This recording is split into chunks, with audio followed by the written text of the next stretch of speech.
Good afternoon, class.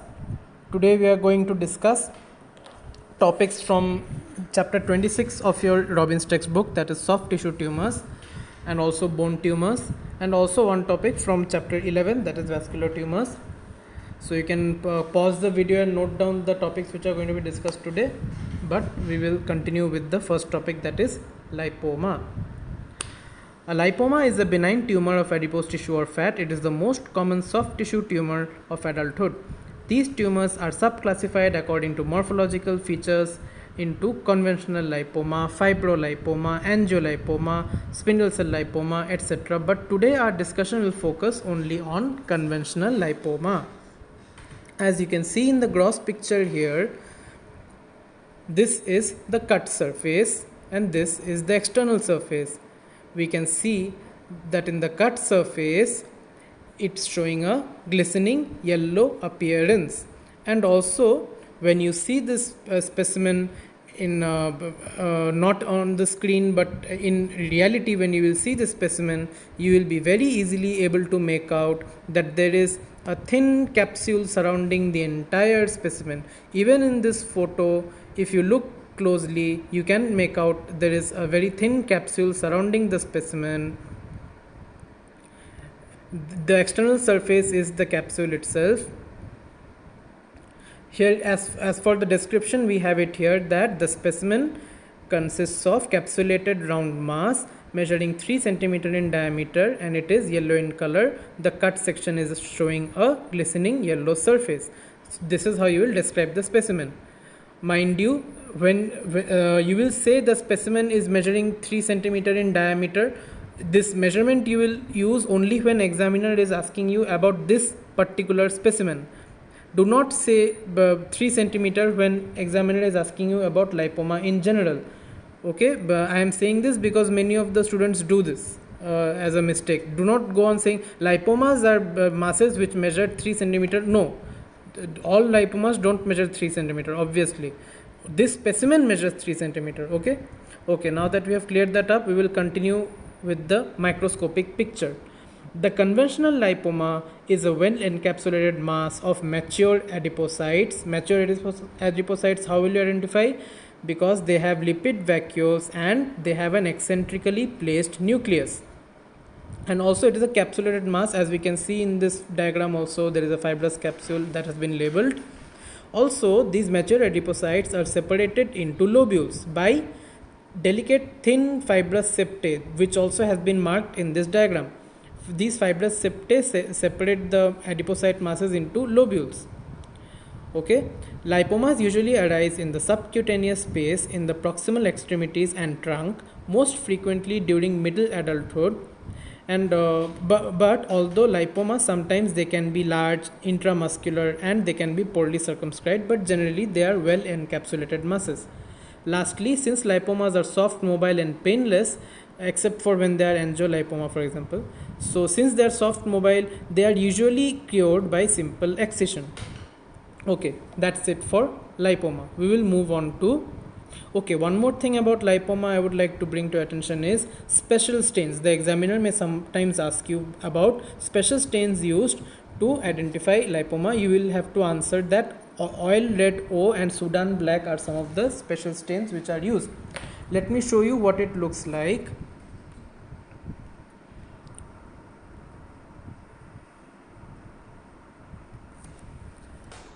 This is what staining with oil red O looks like. Okay, this is just for your orientation. Getting back to the lecture, we will now discuss leiomyoma. A leiomyoma is a benign smooth muscle tumor that can occur in any organ, but the most common form occurs in the uterus, small bowel, and the esophagus. Uterine leiomyoma is the most common tumor in women, and they are also called fibroids. They are benign smooth muscle neoplasms that may occur singly but are more often multiple. As we can see in this specimen here, this is a specimen of the uterus, so it's a fibroid uterus and it is having multiple leiomyoma. Okay, you can see it here. As for the description, you will have to say that given is a specimen that consists that is showing a uterus with cervix, and it has multiple intramural and subserosal fibroids of varying sizes. The largest one is measuring 6 by 5 centimeter. As we can see here, the largest one is measuring 6 by 5 centimeter and it is showing a characteristic whorled appearance. What is a whorled appearance? If you are not, since I am unable to point in this diagram, let me use one more diagram.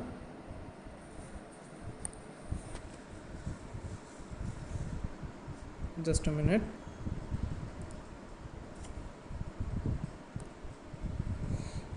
Yes, you can see these are the holes. Okay, you can see these are the holes. These are the holes. Okay, so that's why we call it a fold appearance. Okay, why does this fold appearance occur? We will know the reason for that while discussing the microscopy. Okay, now that we have known how to describe the gross picture, we will now move on to the microscopy. In the microscopic picture, you will realize that leiomyomas, they are sharply circumscribed masses, okay, and they are having fascicles of densely eosinophilic spindle cells that tend to intersect each other at right angles. That means we have smooth muscle cell bundles which form fascicles, and these fascicles are intersecting each other at right angles. Therefore, they are interlacing fascicles of smooth muscle cells, and this interlacing pattern gives rise to the whorled pattern which you see on gross examination. Okay. One more thing I would like to bring to your attention is that in this specimen you can see an intramural and a subserosal fibroid. What are the other locations where it can occur? To give you an orientation, let me show you another photo.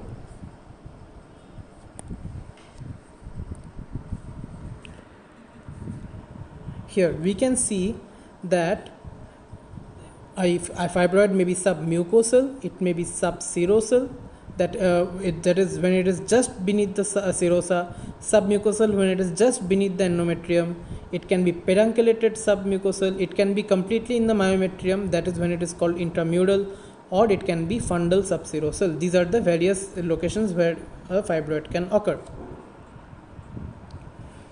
Okay, now therefore gross is over, and also microscopy we have discussed with smooth muscle interlacing fascicles of smooth muscle fibers. And lastly, also I would like to bring to your attention the various secondary changes that can occur in a leiomyoma. Okay, a leiomyoma can undergo many secondary changes, which can be either a benign degeneration, or it can be a malignant transformation, or it can be some other degeneration like fat degeneration or secondary infection. Under the heading of benign degeneration, we have changes like atrophic degeneration, hyaline degeneration, cystic degeneration, calcification, or red degeneration, out of which hyaline degeneration is the most commonly occurring entity. As we can see here in this diagram also, a hyaline change has been labeled. Okay, so that is it for leiomyoma. We will now move on to discussing cavernous hemangioma of liver. I'm sorry, we will discuss only cavernous hemangioma proper. Just as an example, we are considering cavernous hemangioma occurring in the liver. Okay, tumors of blood vessels and lymphatics constitute a spectrum from benign hemangiomas to intermediate lesions that are locally aggressive to highly malignant angiosarcomas. To give you an orientation, I would like to show you the classification of which this is a part of. Okay, see, just like I said, there is a spectrum of benign lesions and on one end, and on the other end highly malignant lesions, and which are angiosarcomas, and this is the classification. We can see benign neoplasms, okay, we can see intermediate grade neoplasms, and we can see malignant neoplasms. Under the heading of benign, we have hemangioma, capillary hemangioma, lymphangioma, glomus tumor, vascular ectasias, and reactive vascular proliferations. Furthermore, under the heading of hemangioma, we have capillary hemangioma, cavernous hemangioma, and pyogenic granuloma. Today we are discussing only cavernous hemangioma. So, hemangiomas are very common tumors characterized by increased number of just a minute. Hemangiomas are very common tumors characterized by increased numbers of normal or abnormal vessels filled with blood. Several histological and clinical variants have been described, like capillary hemangioma, juvenile hemangioma, and cavernous hemangioma, etc. But today we are going to discuss only cavernous. Cavernous hemangioma are composed of large dilated vascular channels which are filled with blood. As compared to a capillary hemangioma, which is composed of thin-walled capillaries with scant stroma, cavernous hemangiomas are more infiltrative, frequently involve deep structures, and do not spontaneously regress. On histologic examination, as we can see in this diagram here, the mass is unencapsulated, that it is not encapsulated, that means, and it has infiltrative borders, and it is composed of large cavernous blood-filled vascular spaces surrounded by connective tissue stroma. We can see in this diagram cavernous spaces have been labeled and is filled with blood, and also since it is a cavernous hemangioma occurring in the liver, we can see as an example, we can also see alongside we can see normal liver tissue. So one more picture I would like to show you is right here. In order to give you the orientation again, this is the cavernous hemangioma and this is the capillary hemangioma. As we can see here, this is having many small capillary spaces. So this is the capillary hemangioma, and on the other hand, this is having many large blood filled spaces. Okay, the spaces are so much more large and they have so much more blood. As you can see here, this is the cavernous hemangioma. Okay, so now we have dealt with cavernous hemangioma also. Now we will finally discuss all the bone tumors. Firstly, we have osteogenic sarcoma or osteosarcoma. Osteosarcoma is a malignant tumor in which the cancerous cells produce osteoid matrix or mineralized bone. It is the most common primary malignant tumor of bone. Osteosarcomas typically present as painful, progressively enlarging masses. Sometimes a sudden fracture of the bone is the first symptom. Radiographs usually show a large destructive mixed lytic and blastic mass with infiltrative margins. So let me show this picture to you. Just a minute.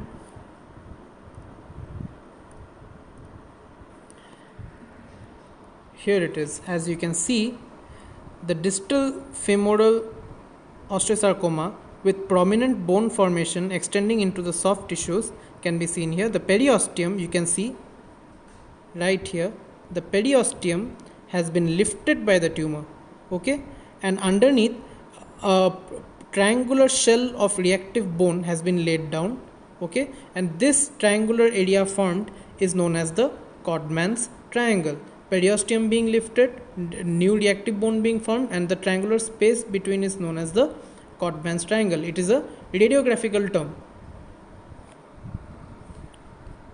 Another photo I would like to show you, which examiners ask for this for osteosarcoma, is pertaining to a particular appearance of this tumor, that is known as the sunburst appearance.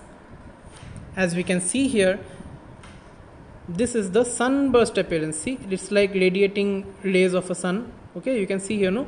This sunburst appearance is created when the osteosarcoma is very aggressive and it's growing very aggressively. That is when such a picture is created on an X-ray. Okay, coming back to the discussion, osteosarcomas are bulky, gritty, grey-white tumors and often contain areas of hemorrhage and cystic degeneration. As we can see here, the solid area is grey-white, gritty, and also towards the left of the picture, we can see that it is showing areas of cystic degeneration. So this is the cut surface. This is the back surface or the external surface, and on the top of both these pictures you can make out the shaft of the long bone. Okay, you can see that it is arising from the long bone. How will you describe this? You will say it is an irregular mass, bulging irregular mass, which is measuring approximately 10 by 7 by 6 inches. The external surface, as we can see here, is grey white and contains some grey black patches, as it has been written in this placard. Solid and cystic masses can also be seen on the cut surface. We can also see in this photo that there is a solid area and also a cystic area. The solid area is grey white and the cystic area is 5 centimeter approximately, and also some of them are as small as a few millimeters approximately. Therefore we have described the gross specimen. We'll move on to describing the microscopic appearance. These tumors, they have highly pleomorphic sarcoma cells which vary in size and shape and frequently have large hyperchromatic nuclei. And also they have bizarre tumor giant cells, as it has been labeled in this diagram also. And also one more thing that has been labeled is osteoid, that is new bone formation. The formation of new bone in tumor cells is diagnostic. The neoplastic bone usually has a fine lace-like structure, but also may be deposited in broad sheets or as primitive trabeculae. In addition to bone, the tumor cells may also produce cartilage or fibrous tissue, but these are not required for diagnosis. When malignant cartilage is abundant, the tumor is called chondroblastic osteosarcoma. So that's it for osteosarcoma. We will now move on to giant cell tumors or osteoclastoma. Okay.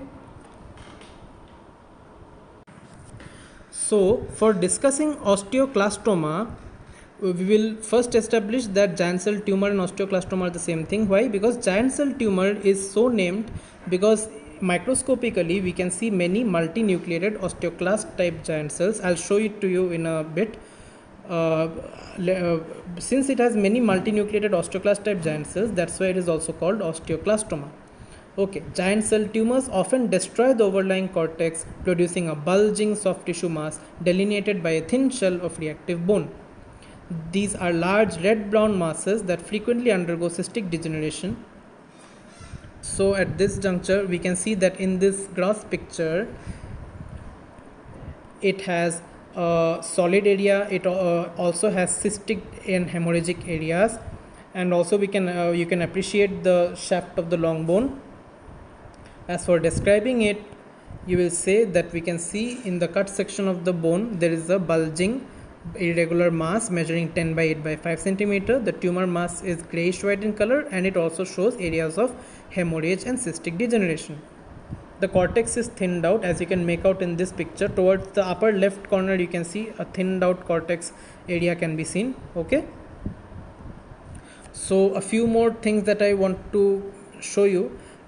Examiners ask for a term, that is the soap bubble appearance. What is a soap bubble appearance? It is an X-ray appearance which I would like to show you here. It's a very characteristic picture which you cannot mistake.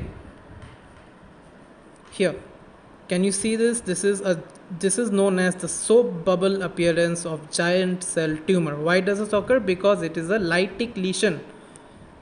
Okay, it creates such spaces because it's a lytic bone lesion, and therefore soap bubble appearance is created. Okay, now that we have discussed that, you know how to describe it grossly also. Now we'll look at the microscopic appearance. Microscopically, as I was saying just a few moments back, there are osteoclastic giant cells which are having more than 100 nuclei, which are having more than 100 nuclei. Also, we have mononuclear stromal cells, we have blood vessels and macrophages. Okay, so sorry for the disturbance. We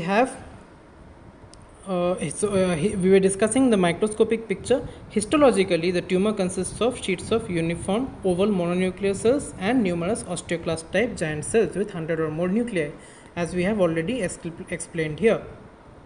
Now that osteoclastoma microscopy is also over, we will finally discuss Ewing sarcoma.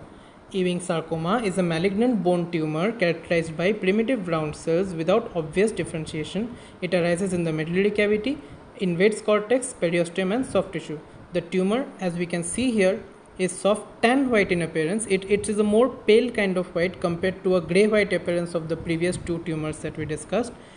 It frequently contains areas of hemorrhage and necrosis, but as we can see from this picture, and if we compare it to the previous two tumors that we have discussed, the previous two tumors, they have grey white areas and many areas of cystic degeneration also, both these tumors you can see, whereas in Ewing sarcoma it is a more pale kind of white appearing tumor, and it has no areas of cystic degeneration, and it is a much less bulging and much less irregular kind of a tumor. Okay, for microscopy, it is composed of sheets of uniform small round cells that are slightly larger but more cohesive than lymphocytes. Also, you can see labeled in the diagram, you can see the tumor cells. Also, there are areas of necrosis. Okay, lastly, I would like to bring to your attention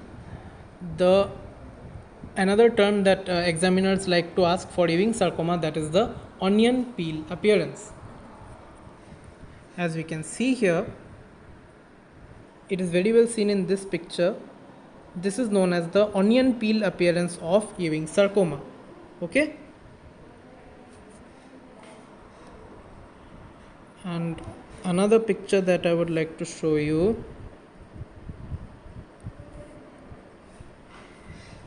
this is like a summary of the three tumors that we discussed. You can see that osteosarcoma is a metaphyseal tumor, osteoclastoma or giant cell tumor is an epiphyseal tumor, and Ewing sarcoma is a diaphyseal tumor. Please remember this differentiation. This may also be asked by the examiner. So microscopy also we have finished of Ewing sarcoma, and this brings us to the end of today's class. We have discussed all the topics. Thank you.